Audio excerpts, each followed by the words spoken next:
रहीम simple linear regression.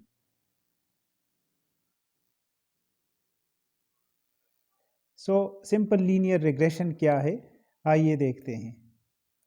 Regression जो है ये असल में, या सिंपल लीनियर रिग्रेशन जो है, ये दो वेरिएबल्स के बीच ताल्लुक मालूम करने के लिए इस्तेमाल होता है।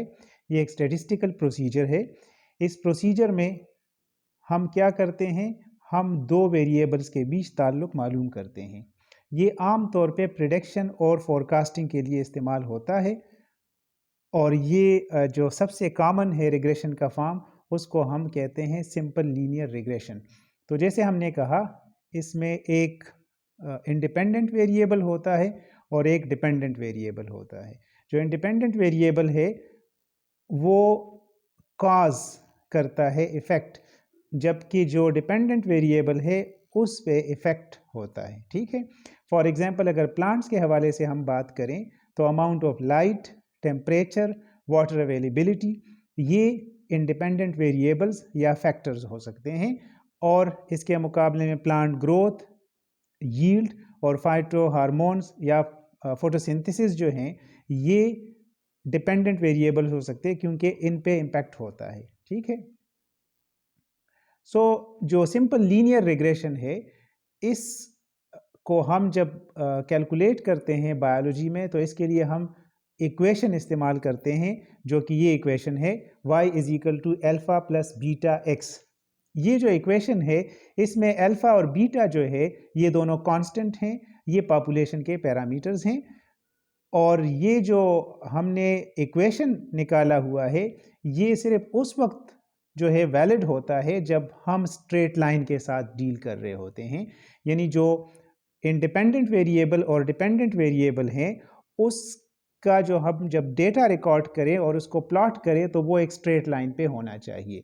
लेकिन आम तौर पे जो जेन्युइन डेटा है, किसी पॉपुलेशन से जब हम इस किस्म का डेटा रिकॉर्ड करते हैं तो वो आम तौर पे स्ट्रेट लाइन पे नहीं होता। ठीक है, तो इसका मतलब है कि अगर वो स्ट्रेट लाइन पे वो डेटा नहीं होता तो फिर हम ये जो इक्वेशन है y = alpha plus beta x, ये हम वहाँ पे इस्तेमाल नहीं कर सकते। तो इसको समझने के लिए कि हम ये इस्तेमाल कर सकते हैं कि नहीं, और अगर हम इस इक्वेशन को इस्तेमाल करना चाहे तो क्या करना पड़ता है हमें, आइए एक एग्जांपल से समझते हैं।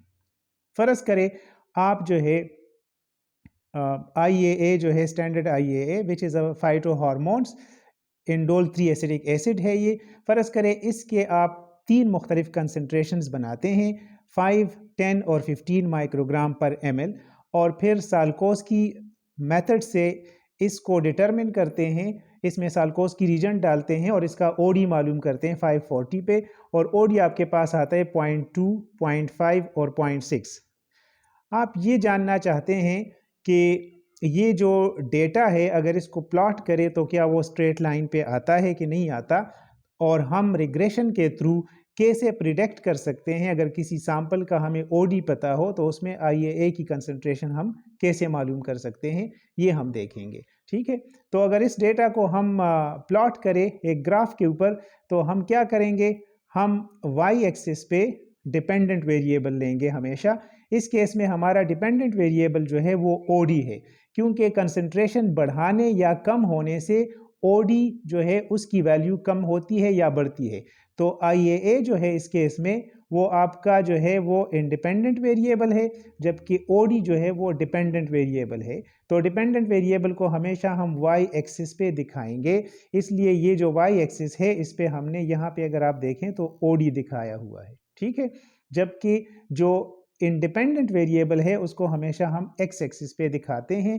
तो इसलिए अगर हम x एक्सिस को देखें तो यहाँ पे हमारे पास x एक्सिस पे अब आप देख सकते हैं IAA है। ठीक है, तो अब अगर हम ये एक्चुअल वैल्यूज जो हैं ये पुट करते हैं तो देखें कि वो कहाँ पे आते हैं।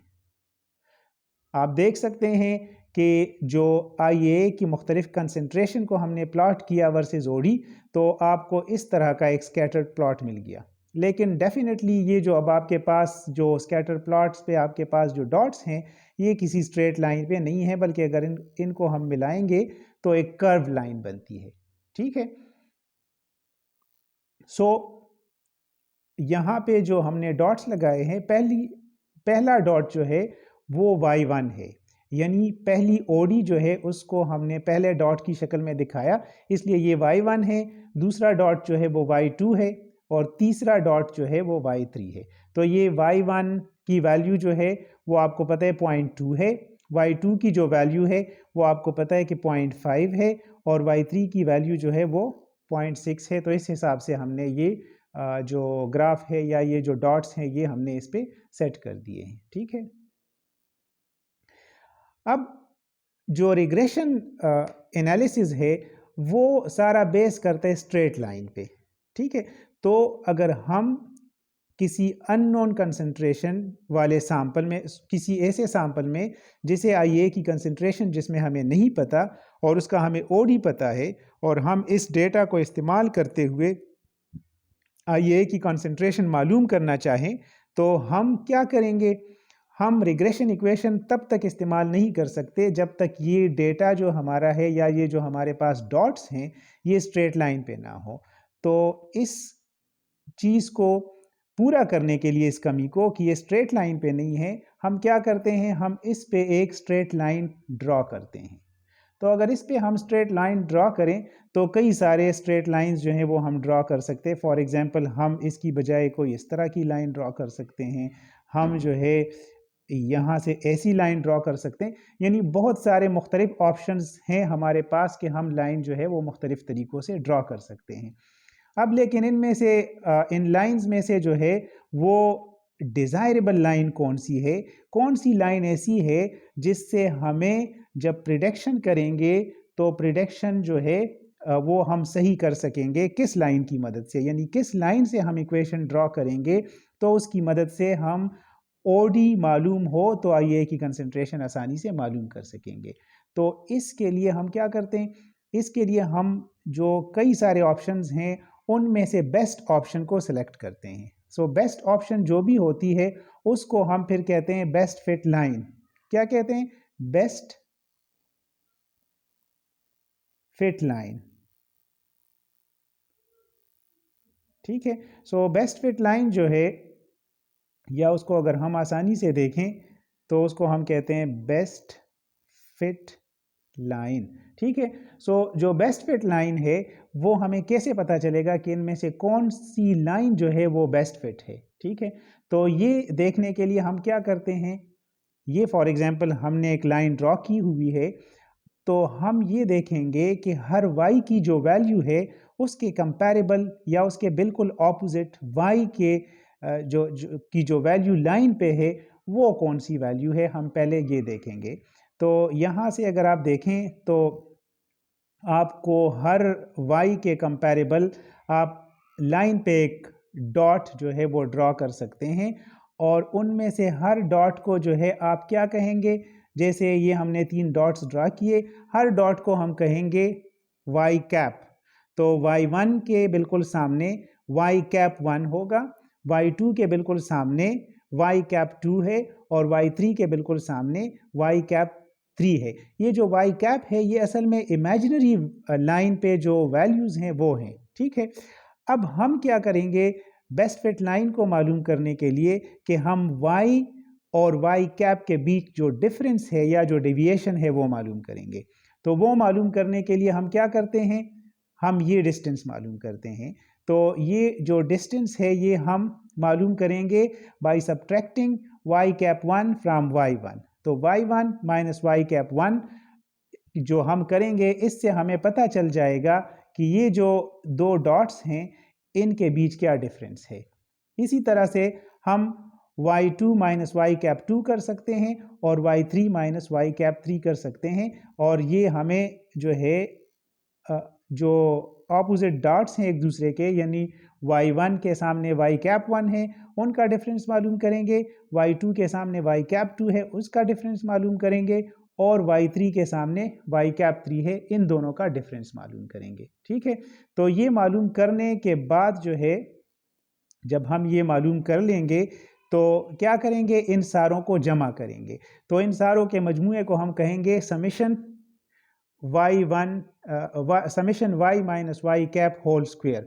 अब ये जो हम डिफरेंसेस निकालेंगे, अगर जैसे हमने यहाँ पे कहा हुआ है ये डिफरेंसेस, और इनको अगर हम जमा करेंगे तो इनका आंसर जो है वो 0 या 0 के आसपास आएगा। तो 0 से बचने के लिए हम क्या करते हैं, हम इनमें से हर एक डिफरेंस को पहले स्क्वायर कर लेते हैं, यानी इसको स्क्वायर करेंगे, इस डिफरेंस को स्क्वायर करेंगे और इस डिफरेंस को स्क्वायर करेंगे और फिर इनको जमा करेंगे। तो इसलिए ये अब हमारे पास हो जाएगा summation y minus y cap whole square, यानी इन सारों का हम स्क्वायर लेंगे हर एक का अलग अलग और फिर उसका मजमुआ मालूम करेंगे। तो बेस्ट फिट लाइन के लिए ये जो वैल्यू आती है वो लोवेस्ट वैल्यू होगी, यानी हमने अगर 2-3 लाइन या जितनी लाइंस ड्रा की है उनमें से जिस लाइन के लिए ये वैल्यू कम से कम आती है वो बेस्ट फिट लाइन होगी। इसका मतलब ये होगा कि हमने वो लाइन इस तरीके से ड्रॉ की है कि जो एक्चुअल डेटा है उससे कम डेविएशन आ गई है। ठीक है, तो जब एक दफ़ा हम बेस्ट फिट लाइन ड्रॉ कर लेते हैं तो अब हम इस काबिल हो जाते हैं कि हम रिग्रेशन की जो इक्वेशन है स्ट्रेट लाइन की वो हम अप्लाई कर सकें। अब आपने अगर रिकॉल करें तो जो रिग्रेशन का जो इक्वेशन है वो है y is equal to a plus b x. वहाँ पे जो हमने इक्वेशन दिया था वो उसमें a की जगह अल्फा और b की जगह बीटा था। याद रखें अगर हम पॉपुलेशन की बात करेंगे तो फिर a की जगह अल्फा और b की जगह बीटा लगाएंगे, लेकिन अगर हम सैंपल की बात करते हैं तो फिर सैंपल के लिए ये हमारा क्या होगा, ये इक्वेशन जो है इसको हम इस्तेमाल करेंगे, यानी y is equal to a plus b x. ठीक है, तो इसमें हम जो b है यानी जो b जो इस इक्वेशन के अंदर है वो भी कांस्टेंट है, हमने पहले से कह दिया हुआ था, और जो a है वो भी कांस्टेंट है। अब यानी इसका मतलब ये है कि जो भी हमारा डेटा होगा अलग अलग एग्जाम्पल में उसके लिए b और a की जो वैल्यू है वो फिक्स होगी। फॉर एग्जाम्पल यहाँ पे जो हमने डेटा लिया है IAA और OD का, उसके लिए अल्फा और बीटा या a और b की वैल्यूज फिक्स होंगी, और अगर ये वैल्यूज हम मालूम करना चाहें तो b के लिए इक्वेशन ये वाला है, b के लिए जो इक्वेशन है वो ये इक्वेशन है, b is equal to summation x minus x bar multiplied by y minus y bar divided by summation x minus x bar whole square. ठीक है, तो ये जो इक्वेशन है अगर हम कैलकुलेशन करते हैं अपनी डेटा से तो हम b की वैल्यू मालूम कर सकते हैं। कैसे हम मालूम करेंगे आइए देखते हैं। जैसे हमने कहा था कि बीटा जो पैरामीटर है या जो b है वो हम मालूम करेंगे, इसको हम कहते हैं कोफिशिएंट ऑफ रिग्रेशन जो b है, और ये हमें असल में दिखाता है वो जो बेस्ट फिट लाइन हमने ड्रॉ की थी उसका स्लोप हमें ये दिखाता है। ठीक है, और जो बेस्ट सैंपल एस्टीमेट है बीटा का वो हम इस इक्वेशन से मालूम कर सकते हैं। तो ये असल में सैंपल के लिए b होगा और पॉपुलेशन के लिए बीटा होगा। अच्छा, अब ये हम जो b है इसकी वैल्यू अगर कैलकुलेट करेंगे तो कैसे कैलकुलेशन हम करेंगे वो हम यहाँ पे देखेंगे। तो यहाँ पे आप देखें कि पहले हमारे पास x की 3 वैल्यूज़ थी 5, 10 और 15। तो सबसे पहला हम काम क्या करेंगे, इस तरह का एक कॉलम बनाएंगे जिसमें x की वैल्यूज़ पुट करेंगे और फिर हम उसका मीन फाइंड करेंगे, तो उसको x बार से रिप्रेजेंट करेंगे और मीन यहाँ पे 10 आएगा। इसी तरह फिर y के लिए कॉलम बनाएंगे और y का मीन फाइंड आउट करेंगे। उसके बाद हम क्या करेंगे, x माइनस एक्स बार, यानी हर x वैल्यू से x बार की वैल्यू माइनस करेंगे, जैसे 5 माइनस 10 गिव्स यू -5 और इस तरह ऑनवर्ड। और फिर एक और कॉलम बनाएंगे y माइनस वाई बार, यानी y की हर वैल्यू से y बार की वैल्यू माइनस करेंगे, जैसे 0.02y की पहली वैल्यू है इससे 0.43 जो इसका मीन है वो हम माइनस करेंगे, तो ये आ जाएगा -0.23। ठीक है, अब हम एक और कॉलम बनाएंगे जो कि x minus x bar multiplied by y minus y bar होगा, और इसमें हम क्या करेंगे, इसमें हम इस कॉलम की वैल्यूज़ जो है इस कॉलम की वैल्यूज़ इस कॉलम से मल्टीप्लाई करेंगे, यानी ये दोनों आपस में मल्टीप्लाई किया, इसका आंसर लिख दिया, इन दोनों को मल्टीप्लाई कर लेंगे और फिर इन दोनों को, तो इस तरह सब का आंसर हम लिख देंगे। और फिर हम क्या करेंगे, इन सारों को जमा करेंगे तो ये हमें जो आंसर मिलेगा ये असल में होगा summation x minus x bar multiplied by y minus y bar which is equal to 2 in this case, ठीक है।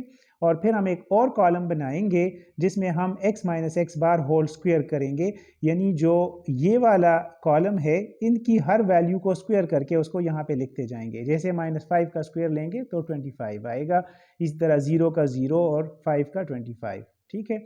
और फिर हम इनको भी आपस में जमा करेंगे, इसका जो मजमुआ है वो 50 आता है, यानी x minus x bar whole square का मजमुआ कितना आता है 50, ठीक है।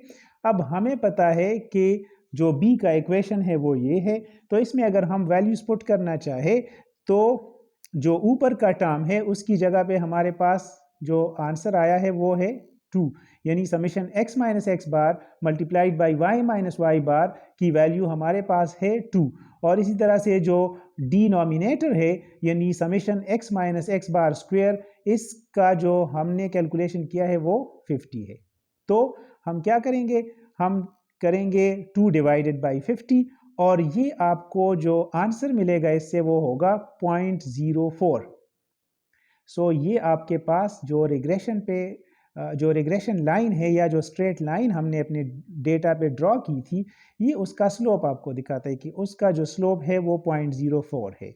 और इसका मतलब हमारे एग्जाम्पल में ये है कि अगर 0.04 ओडी जो है वो 1 मिलीग्राम IAA को दिखाता है, यानी 1 मिलीग्राम IAA बढ़ाने से हमारे पास OD में फ़र्क कितना आएगा 0.04। सो अगर 1 मिलीग्राम IAA है तो उसका OD लेट से अगर 0.02 है, तो अगर 2 मिलीग्राम हो जाएगा तो उसमें 0.04 ऐड करेंगे तो ये 0.06 बन जाएगा।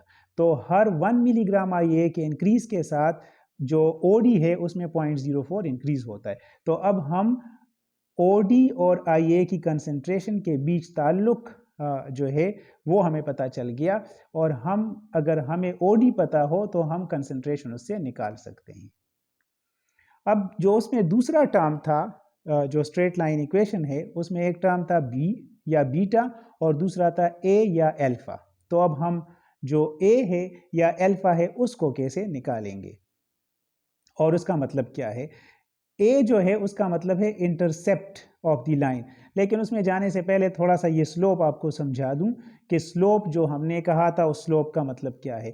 तो ये फ़र्ज़ करें हमारे पास स्ट्रेट लाइन है, उस पर आप देखें तो स्लोप का मतलब ये होता है कि आप कहीं से भी जो है वो लाइन ड्रॉ करें y और x एक्सिस के पैरेलल, तो जो हमने स्ट्रेट लाइन ड्रॉ की है उससे शुरू करें तो जहाँ पे वो क्रॉस करती है ये हमारा स्लोप है, तो ये हमें स्लोप दिखाता है, ठीक है।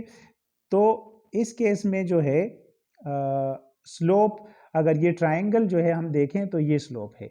अब इसका मतलब क्या है, इसका मतलब ये है कि अगर हम देखें तो ये जो स्ट्रेट लाइन है इससे अगर हम सीधा आ जाएं और इसको हम x एक्सिस से मिलाएं तो x एक्सिस पे ये जो वैल्यू है वो हमारे पास आती है 10, यानी ये जो दो लाइनों के बीच डिस्टेंस है वो 10 के बराबर है। और अगर हम फिर जो y एक्सिस है उसके साथ मिलाएं तो ये 0.4 आता है। इसका मतलब ये है कि y एक्सिस पे 0.4 जो है वो x एक्सिस पे 10 के बराबर है, ठीक है। या दूसरे लफ्ज़ों में अगर इसमें 10 का इजाफा होगा तो वहाँ पे 0.4 का इजाफा होगा, ठीक है। तो इससे भी हम डायरेक्ट b की कैलकुलेशन कर सकते हैं। एक तो हमने वो फार्मूला सीख लिया जो जिसकी हमने कैलकुलेशन की, हम इस स्लोप से अगर ये हम ग्राफ पेपर की मदद से बनाएं तो हम इससे वैसे भी कैलकुलेशन कर सकते हैं। और वो हम कैसे कर सकते हैं, इस केस में b जो है वो बराबर होगा 0.4 divided by 10 which gives you 0.04। तो ये एग्जैक्टली वही आंसर है जो हमने पिछले फार्मूले से निकाल लिया, ठीक है। तो इस तरीके से हम स्लोप मालूम कर सकते हैं कि इस लाइन में स्लोप कितनी है, ठीक है। और स्लोप का मतलब भी मैंने समझा दिया, जैसे इस केस में हर 1 माइक्रोग्राम जो IAA है उसके इजाफे से OD में जो है 0.04 का इजाफा होता है। इस स्लोप का इस केस में मतलब ये है, ठीक है। दूसरा जो है वो है intercept of the straight line. Intercept का जो फॉर्मूला है वो ये है, A is equal to y bar minus b x bar. अब y बार और x बार की वैल्यूज़ हम ऑलरेडी मालूम कर चुके हैं। y बार की वैल्यू जो है वो हमने निकाली थी 0.43 और x बार की वैल्यू हमने 10 निकाली है, जबकि b भी हम यानी slope of the sample the straight line भी हम मालूम कर चुके हैं, वो 0.04 है। तो ये हम इस फार्मूले में जब वैल्यूज़ पुट करेंगे तो इंटरसेप्ट हमारे पास आता है 0.03 का। इसका मतलब क्या है?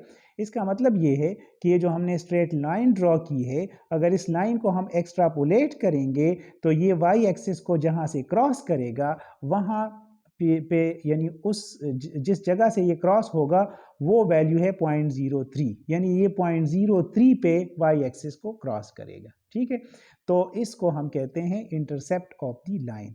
सो अब हमने जो स्ट्रेट लाइन इक्वेशन है उसके दोनों जो कांस्टेंट हैं उनकी वैल्यूज फाइंड कर ली है। बी हमने मालूम कर लिया कि 0.04 है और ए हमने मालूम कर लिया कि 0.03 है। ठीक है, तो अब जो रिग्रेशन का इक्वेशन है हमारे डेटा के लिए वो इक्वेशन बन जाएगा y is equal to 0.03 plus 0.04x। ठीक है, अब हम इस इक्वेशन को इस्तेमाल करते हुए ओडी के बेस पे IAA किसी सैंपल में उसकी कंसंट्रेशन मालूम कर सकते हैं। फ़र्ज़ करें हमने एक सैंपल लिया और उसमें हमें जो ओडी है वो हमें पता चला, हमने जब उसका ओडी लिया स्पेक्ट्रोफोटोमीटर में तो वो हमारे पास आ गया कितना 0.3। अब हम ये देखना चाहते हैं कि इसमें IAA कितना होगा, तो हम क्या करेंगे, इस इक्वेशन को इस्तेमाल करेंगे। अब इस इक्वेशन को इस्तेमाल करने से पहले x के लिए हम रीअरेंज करेंगे, तो रीअरेंज करने के बाद ये इक्वेशन ऐसे बन जाएगा। इसमें y की वैल्यू हम पुट करेंगे, इसमें a की वैल्यू हम पुट करेंगे जो 0.03 है और 0.04 जो है वो b की वैल्यू है। तो इस तरीके से हम जब ये कैलकुलेशन कर लेंगे तो हमें पता चल जाएगा कि अगर OD 0.3 है तो जो IA की कंसंट्रेशन है वो 6.75 होगी। तो इस तरीके से हम इसमें दो जो वेरिएबल है, एक डिपेंडेंट वेरिएबल और एक इंडिपेंडेंट वेरिएबल, उनके बीच ताल्लुक मालूम करते हैं और फिर अगर हमें डिपेंडेंट वेरिएबल की वैल्यू पता हो तो हम इंडिपेंडेंट वेरिएबल की वैल्यू फाइंड आउट कर सकते हैं, जैसे इस केस में हमने कर लिया। ठीक है, तो आज के लिए इतना ही। अगले लेक्चर में फिर मिलेंगे इंशाल्लाह। तब तक के लिए अल्लाह हाफिज़।